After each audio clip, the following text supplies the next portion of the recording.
ବଢ଼ୁନି ଶ୍ରୀମନ୍ଦିରର ସମ୍ପତ୍ତି। ପ୍ରସିଦ୍ଧ ତିରୁପତି ଭେଙ୍କଟେଶ୍ୱର ସ୍ୱାମୀ ମନ୍ଦିରର ହୁଣ୍ଡିର ଦାନ ଅର୍ଥ ଆୟ ସହ ସ୍ଥାବର ଓ ଅସ୍ଥାବର ସମ୍ପତ୍ତିର ମୂଲ୍ୟ ପ୍ରାୟ 2.5 ଲକ୍ଷ କୋଟି ବୋଲି ଆକଳନ କରାଯାଇଛି। କିନ୍ତୁ ତିରୁପତି ମନ୍ଦିର ସହ ବିଶ୍ୱର ଅନ୍ୟତମ ପ୍ରମୁଖ ମନ୍ଦିର ଶ୍ରୀମନ୍ଦିରର ସ୍ଥାବର ଓ ଅସ୍ଥାବର ସମ୍ପତ୍ତିର ମୂଲ୍ୟ ତୁଳନା କଲେ ଏହା ବହୁ ନଗଣ୍ୟ। ତେବେ ଶ୍ରୀମନ୍ଦିରର ସମ୍ପତ୍ତିର ମୂଲ୍ୟ 12,000 କୋଟି ବୋଲି ଆକଳନ କରାଯାଇଛି, ଯାହା ତିରୁପତି ମନ୍ଦିରର ସମ୍ପତ୍ତିର 1% ବି ନୁହେଁ।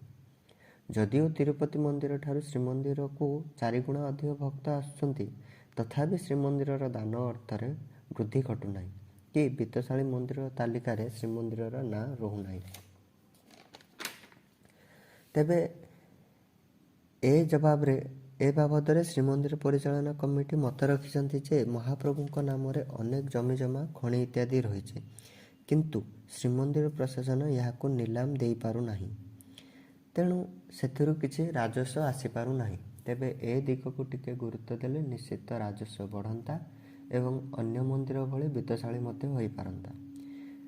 ତେବେ ଏ ପ୍ରଶ୍ନ ଶ୍ରୀମନ୍ଦିର ପ୍ରଶାସନକୁ ପଚାରିଯିବାରୁ ସେ କହିଛନ୍ତି ଯେ ଆମେ ଭକ୍ତଙ୍କ ସ୍ୱାର୍ଥକୁ ଅଧିକ ଗୁରୁତ୍ୱ ଦେଉଛୁ। ଅନ୍ୟ ମନ୍ଦିର ତୁଳନାରେ ଶ୍ରୀମନ୍ଦିର ବହୁ ଊର୍ଦ୍ଧ୍ୱରେ।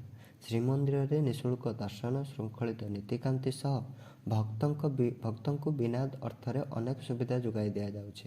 ତେଣୁ ଏଠାରେ ମନ୍ଦିରକୁ ବ୍ୟବସାୟୀକରଣ ନୁହେଁ, ବରଂ ଭକ୍ତ ଭାବନାକୁ ପ୍ରାଥମିକତା ଦିଆଯାଉଛି। ଜୟ ଜଗନ୍ନାଥ।